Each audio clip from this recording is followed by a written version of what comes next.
ഇന്ന് തന്നെ ഡൗൺലോഡ് ചെയ്യൂ. കാണൂ നിങ്ങളുടെ ഫേവറേറ്റ് ഷോസ്.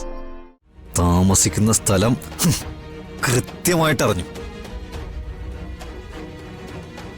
കഴുത്തറക്കാൻ വേണ്ടി 3-4 മുറിയിലേക്ക് അയച്ചിട്ടുണ്ട് ഞാൻ. അവരെ കണ്ട വെപ്രാളത്തിൽ വിളിക്കുമായിരിക്കും എന്റെ അച്ഛൻ. മോനെ, എങ്ങനെ?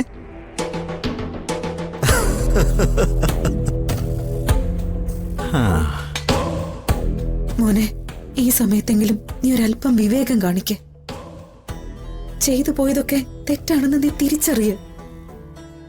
അതിനുള്ള ശിക്ഷ അനുഭവിച്ച് ബാക്കിയുള്ള കാലം മനുഷ്യനായിട്ട് ജീവിക്കാൻ നോക്ക്.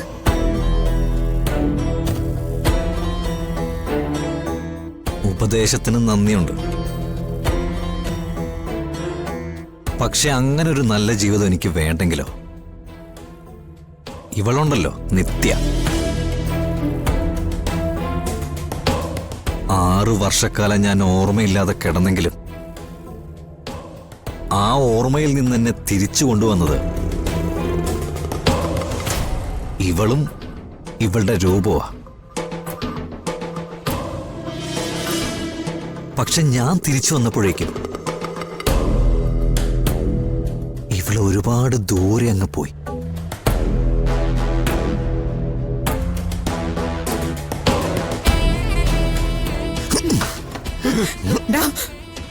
എന്റെ മോളെ തൊടാൻ ഞാൻ സമ്മതിക്കില്ല. കൺമുമ്പിൽ നിൽക്കുന്ന തടസ്സം പെറ്റമ്മയാണെങ്കിൽ പോലും ജയറിനത് പ്രശ്നമല്ല. ഒരൊറ്റ അടി തലച്ചോറടക്കം ചിതറിത്തെറിച്ചു പോവും.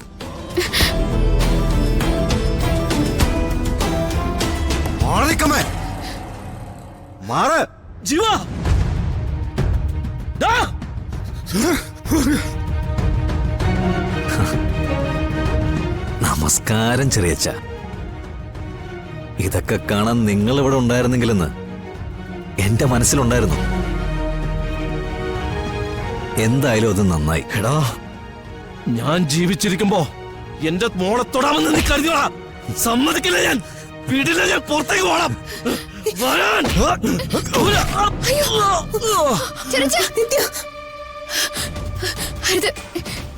ഒന്നും ചെയ്യരുത്.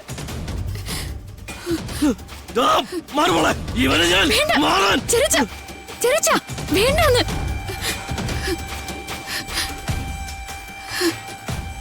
ഏറ്റവും വേണ്ടപ്പെട്ടവർക്ക് വേദനിച്ച അത് നിന്നെ കൊണ്ട് താങ്ങാൻ പറ്റില്ല. നിനക്ക് നിന്റെ ജീവൻ സംരക്ഷിക്കണോ, അതോ നിന്നെ സംരക്ഷിക്കാൻ തീരുമാനിച്ച് ഇവരുടെ ജീവൻ സംരക്ഷിക്കണോ? എന്നെ കൊന്നു മോളെ. അമ്മ ചെറിയച്ഛനെ ഒന്നും ചെയ്യരുത് മോളെ.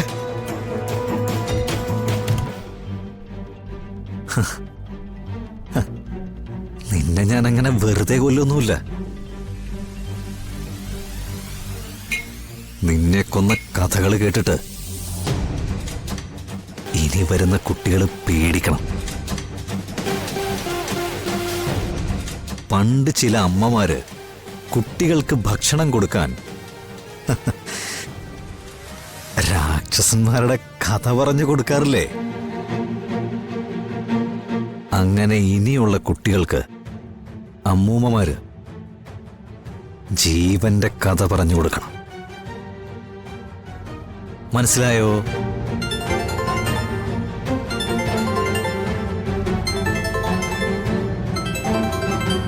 ഓ, മിസ്സിസ് സുജാത, ഇതാരാ വിളിക്കുന്നതെന്ന് കണ്ടോ? മിസ്റ്റർ രഘു. എല്ലാം തിരിച്ചറിഞ്ഞ് രക്ഷപ്പെട്ട് കളഞ്ഞെന്ന് ഞാൻ കരുതിയത്. പക്ഷെ അന്വേഷിച്ചപ്പോ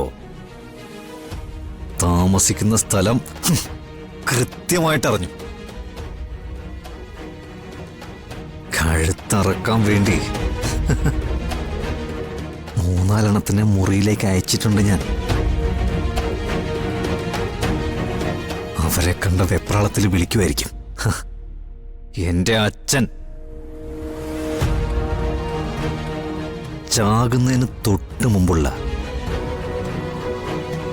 അവസാനമായുള്ള ആ ശബ്ദം ഒന്ന് കേക്കണ്ടേ അമ്മേ? നിനക്ക് കേക്കണ്ടേ? വേണ്ടേ? ആ ഹലോ അച്ഛാ. ഹലോ ഹലോ ജീവ, ജീവ എന്താ ഇത്? എന്റെ മുറിയിൽ 3-4 പേര് വന്നിരിക്കുന്നു. അവര് എന്നെ കൊല്ലാനാ വന്നതെന്നാ പറയുന്നത്. അവരെ ആ കാര്യം ഏർപ്പാടാക്കിയത് നീയാണെന്ന് അവര് പറയുന്നത്. മോനെ, ഇതൊക്കെ സത്യമാണോടാ? അച്ഛാ, അതൊക്കെ സത്യമാ. ജീവ, മോനെ നീ എന്തൊക്കെയാ പറയുന്നത്? മിണ്ടിപ്പോവരുത്. സത്യത്തിൽ ഈ കോളുണ്ടല്ലോ ഒരു വീഡിയോ കോൾ ആവേണ്ടതായിരുന്നു. ഇവിടെ ഇപ്പോ എന്റെ മുന്നില് നിങ്ങളുടെ മരുമോളുണ്ട്, ഭാര്യയുണ്ട്, അവളുടെ ചെറിയച്ഛനും, പിന്നെ നമ്മുടെ വീട്ടിലെ കാവൽ നായകൻ ശരവണൻ.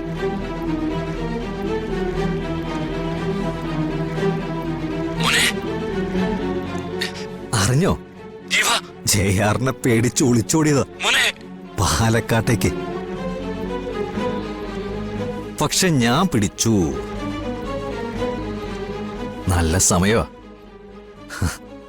ഒരേ മുഹൂർത്തത്തില് 2 കൂട്ടർക്കും കൂടെ ഒന്നിച്ച് ചാകാം. സുജാത, രഘുവേട്ടാ, no no no no no no no. മോനെ, ജീവ. പരസ്പരം സംസാരമൊന്നും വേണ്ട. ദേ, ഒരു യാത്ര പോലും പറയാതെ അച്ഛന് മരണത്തിലേക്ക് പോവാം. മോനെ, ജീവ. താൻ എന്താടോ കരുതിയത്?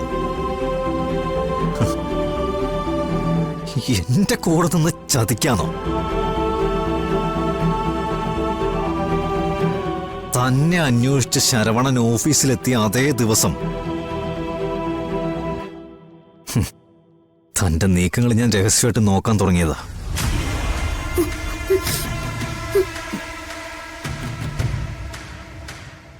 താൻ പോയ സകല വഴികളും ഞാൻ കണ്ടുപിടിച്ചു. കൂടെ നിന്ന് ചതിക്കായിരുന്നല്ലേ? ഇന്നീ നാട്ടിൽ നടക്കുന്ന എല്ലാ കോലാഹലങ്ങൾക്കും തിരികൊളുത്തിയത് രഘു എന്ന എന്റെ അച്ഛനാ.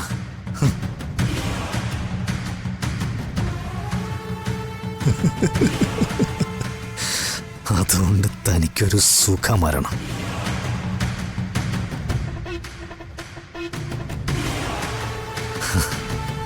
അതാണ് ഈ ജയാറിന്റെ സമ്മാനം. എങ്കിലേ മോനെ, എന്റെ മുമ്പിലേക്ക് നീ അയച്ചവരെ നീ ഒന്ന് വിളിച്ചു നോക്ക്. ഒരുത്തനും ഇനി മിണ്ടില്ലടാ.